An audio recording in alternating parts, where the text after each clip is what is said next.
You ever have a party that got way out of hand and then just ended, leaving behind a mess no one wanted to clean up? That's basically what happened with the Tethys Ocean.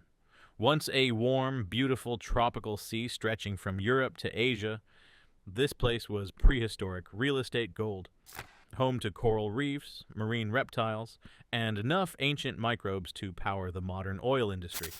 But when continents got a little too clingy, the Tethys didn't just shrink. It evaporated, it got crushed, cooked, and contorted until all that remained was a geological crime scene so broken, it's still twitching.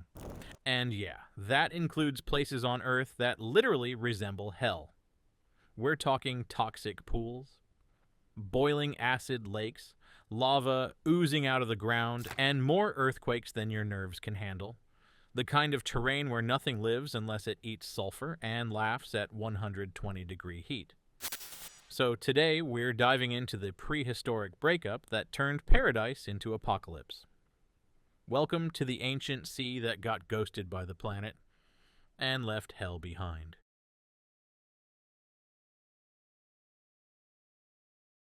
Before the world looked anything like it does today, before the Himalayas reached for the skies or the Mediterranean became a vacation hotspot, there was the Tethys Ocean.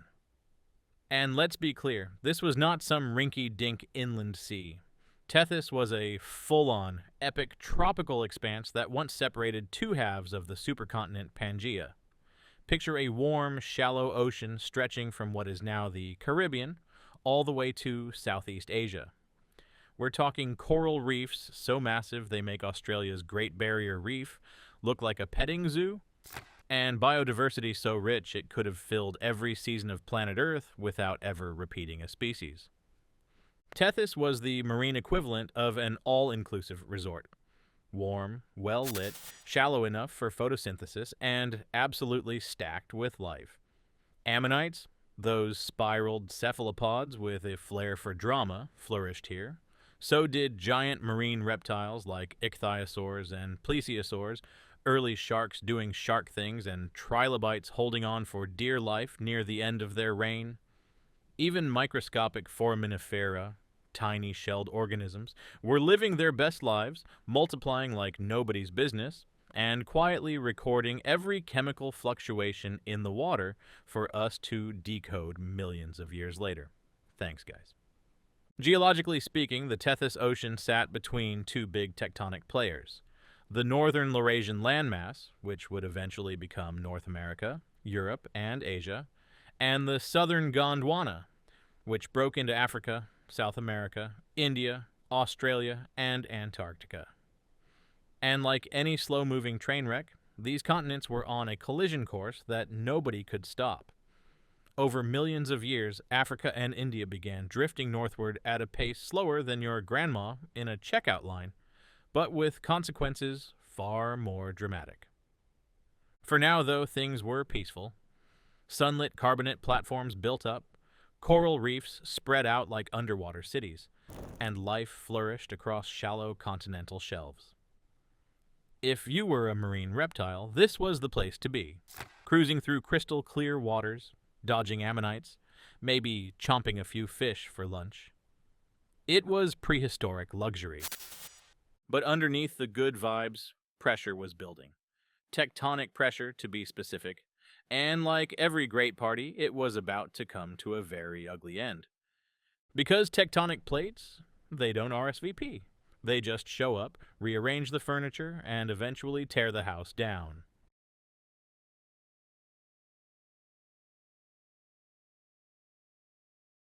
The Tethys Ocean didn't die in a dramatic, single-day apocalypse. No asteroid, no massive eruption, no divine smiting. It died the slowest, most passive-aggressive death imaginable. Continental drift. Over tens of millions of years, the floor of this once vibrant ocean was crushed, folded, uplifted, and eventually smothered under a mess of rock. Honestly, it was geological manslaughter. Let's start with the main suspects: the African plate, the Indian plate, and the Eurasian plate. These tectonic behemoths were on a relentless, glacially slow collision course. India in particular was hauling ass, in plate tectonic terms, moving north at around 15 centimeters per year, which is basically sprinting in geology. Africa wasn't far behind, and Eurasia just sitting there, minding its own business and bracing for impact. As these continents began their slow-motion pile-up, the Tethys Ocean was caught in the middle like the unfortunate filling in a tectonic sandwich. And it got squashed. First, the ocean narrowed.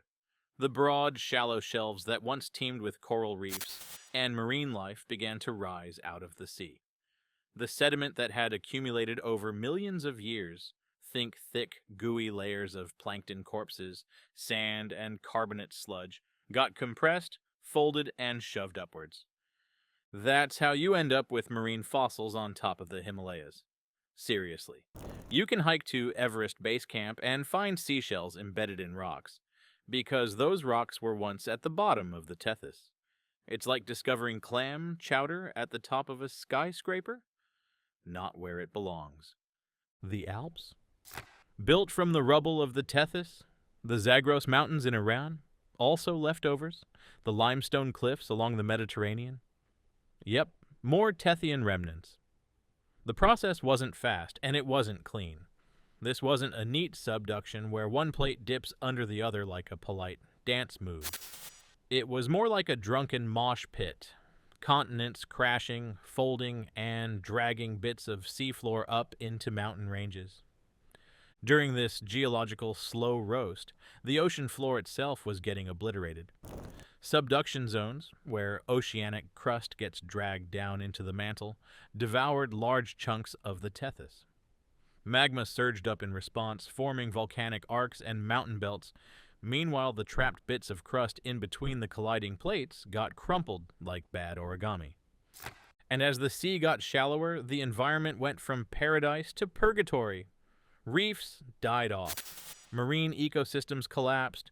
Coral communities gave way to hypersaline lagoons, swamps, and eventually salt flats.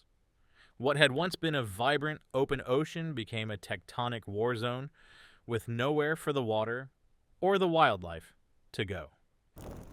By the time the Indian plate slammed into Eurasia full force around 50 million years ago, the Tethys Ocean was mostly a memory. What remained was a ghost of its former self. Little embayments, shallow seas, and landlocked basins that would eventually become the Black Sea, the Caspian, and the Mediterranean. Fragmented, chopped up, and starved of connection, these are the final whispers of a once global sea. So yeah, the Tethys didn't go quietly. It was slowly murdered by the continents it used to separate, and its bones now make up some of the tallest mountain ranges on Earth. And the worst part? We still haven't cleaned up the mess it left behind.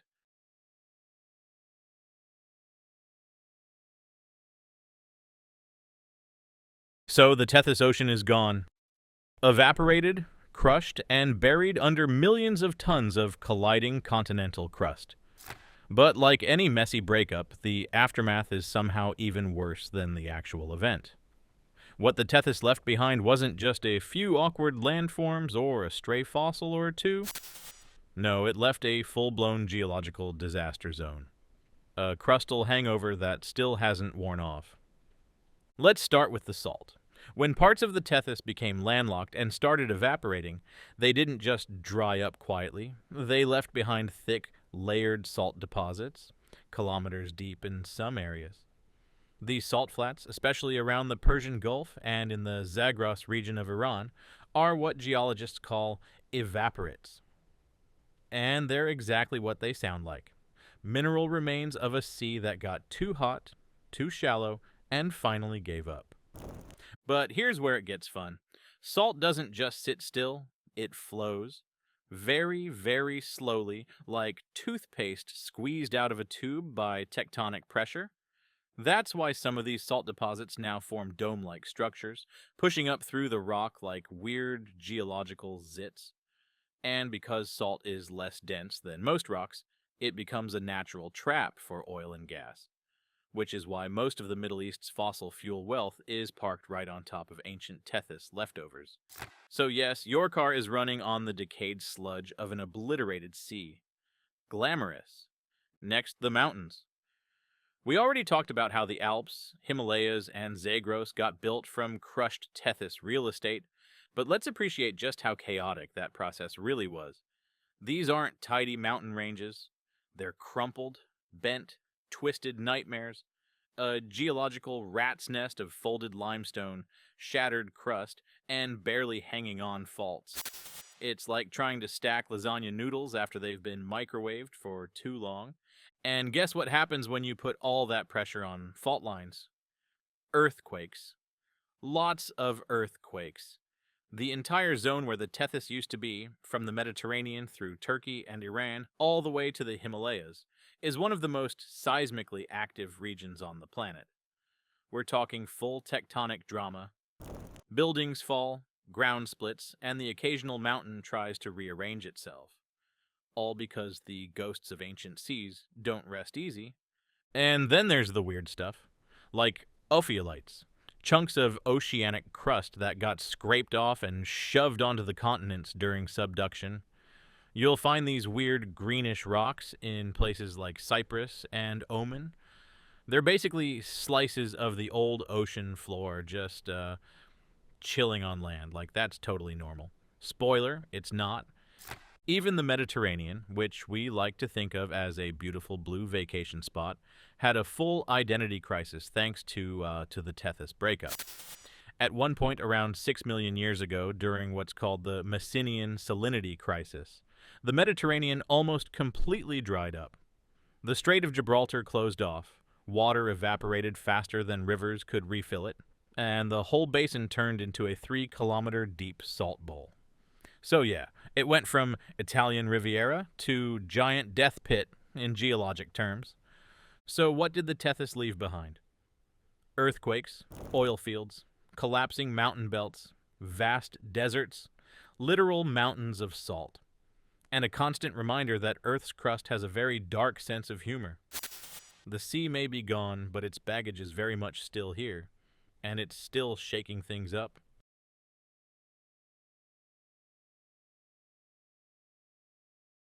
You'd think that when an entire ocean gets annihilated, the local wildlife would just pack it in and go extinct like sensible organisms. But no, life, in its usual stubborn way, found loopholes. Not everything from the Tethys went quietly. Some creatures adapted, some ran for cover, and others just refused to die, clinging to existence in the leftover puddles, cracks, and corners of a once great sea. Let's start with the leftovers that are still splashing around. The modern Mediterranean, Red Sea, and parts of the Indian Ocean are technically Tethys fragments. They're like the weird cousins who survived the family implosion. These waters still hold echoes of that ancient biodiversity, though far less glamorous than in their heyday. Some modern marine species actually trace their evolutionary roots directly back to the Tethys. Coral species in the Red Sea and Indo-Pacific, descendants, deep-sea benthic organisms in the eastern Mediterranean, Tethyan relics. Even some types of foraminifera, those microscopic shelled blobs that ruled the Tethys like planktonic royalty, are still floating around today. They've outlived the dinosaurs, the ice ages, and the crushing demise of their oceanic empire, and they're still doing their thing, one calcium carbonate shell at a time. Then you have the landlubbers, species that weren't originally land creatures but found themselves stranded as the sea receded. When the ocean pulled back, it left behind lagoons, brackish bays, and isolated marine lakes. Some fish adapted to low salinity environments. Some even evolved to live entirely in freshwater. A few made the full transition to land, like it or not. Evolution is just peer pressure with extra steps. The changing environment also created massive deserts where the Tethys once ruled. The Sahara, once a lush green region with rivers, lakes, and hippos. Now, thanks to shifts in monsoon patterns and continental uplift from Tethys tectonics, it's a sandblasted reminder of what used to be, Same story for the Arabian Desert and much of Central Asia. Areas once submerged under warm seas, now dry, cracked, and baking in the sun like overcooked bread. Meanwhile, the uplifted mountain belts created entirely new habitats. As the seafloor rose, it dragged marine sediments and microfossils thousands of meters into the sky. These areas, once deep underwater, became alpine meadows, conifer forests, and eventually the cold, thin-aired peaks of the Himalayas. Plants and animals followed, adapted, and radiated. Mountain goats, snow leopards, yaks, all beneficiaries of a sea that dried up and decided to cosplay as a mountain range. And let's not forget humans. We've been squatting on the ruins of the Tethys for a while now. Some of the world's earliest civilizations, Mesopotamia, the Indus Valley, ancient Egypt, all developed around the fertile coastal plains and deltas left behind by the retreating sea. And we've been mining its leftovers ever since. From petroleum and natural gas to limestone and phosphate, we're basically living off the geological inheritance of a murdered ocean. But not everything adapted well. The extinction toll from the slow death of the Tethys was massive. Whole lineages of marine reptiles, invertebrates, and coral ecosystems bit the dust.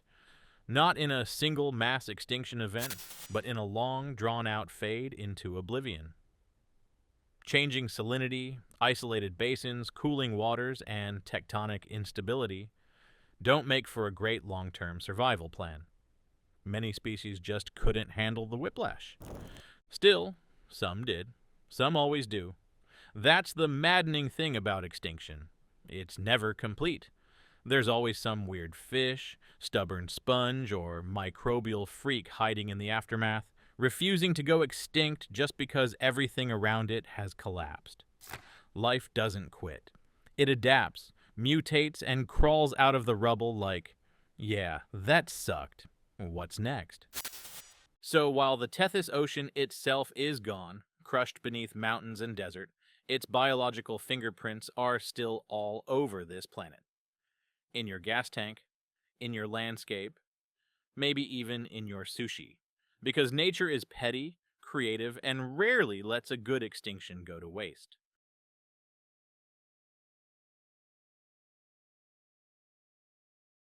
Okay, so we've talked about mountains rising, salt oozing, and species barely hanging on. But let's get to the fun part. The part where the Tethys didn't just leave behind a broken crust and some salty memories. It left behind hell. And not in the poetic, metaphorical sense. No, we're talking actual boiling pits of acid, toxic gas clouds, and ground so unstable, it's basically Earth's version of a death trap obstacle course. Enter the Danakil Depression, a place so hostile that even the hardiest bacteria approach it with caution. Nestled in the FR Triangle, where Ethiopia, Eritrea, and Djibouti all awkwardly meet, this slice of crust is part of what's left from the deep fractures of the ancient Tethys Ocean. But it's not just a sunken chunk of rock. It's a full-blown tectonic disaster zone in real time. Here's the breakdown. The African continent is literally tearing itself apart, and the Danakil sits right on the triple junction where the African, Somali, and Arabian plates are pulling away from each other. The crust is thinning, stretching, and cracking, just like it did back when the Tethys was breaking apart. Only now it's happening above sea level, so we get a front row seat to the madness. The landscape looks like someone left a kettle on Earth's surface for too long. There are sulfur springs that bubble like a cursed hot tub, pools of neon green acid that could dissolve your foot before you realize you stepped in the wrong spot, and fields of freshly baked salt crust that crackle ominously underfoot. The air smells like a demon's sneeze, heavy with sulfur dioxide. And the temperature? A pleasant 120 degrees Fahrenheit in the shade, if you can find any. The Dalal hydrothermal field in particular is where the Hellish vibes peak. It's an alien world. Literally. NASA and other space agencies study it as an analog for life on other planets. That's how extreme this place is. If you're a bacterium that survives here, congratulations! You're the kind of extremophile we expect to find on Mars or Europa. Everyone else, you die. Quickly, possibly while dissolving. And while the Danakil gets the award for most likely place to spontaneously combust, it's not the only scar from the Tethys death throes. There are other remnants scattered around the former seafloor, now uplifted and twisted. Parts of the Iranian plateau, the Makran coast of Pakistan, and even parts of southern Turkey are riddled with geothermal springs, mud volcanoes, and crust so unstable that it regularly tries to shake cities off its back. Some of these areas are actively rifting, others are compressing, a sort of tectonic identity crisis. And what ties them all together is their Tethian origin. They're the leftover crumbs of a feast that ended millions of years ago, but somehow the table's still collapsing. Even the Mediterranean has its moody moments. Beneath its deceptively calm surface are deep trenches, underwater volcanoes, and one of the fastest subducting plates on Earth. It's still adjusting to the fact that it almost disappeared during the Messinian salinity crisis. The planet just barely reopened the Gibraltar faucet in time to refill it. Otherwise, southern Europe might look like the Danakil right now. How's that for a close call?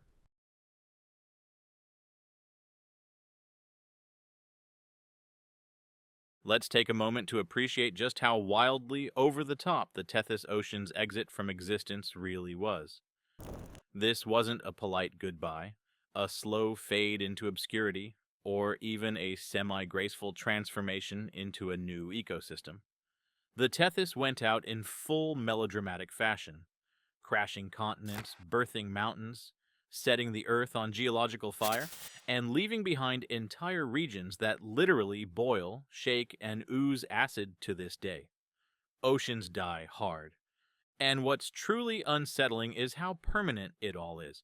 This wasn't some fleeting environmental shift. The Tethys is gone.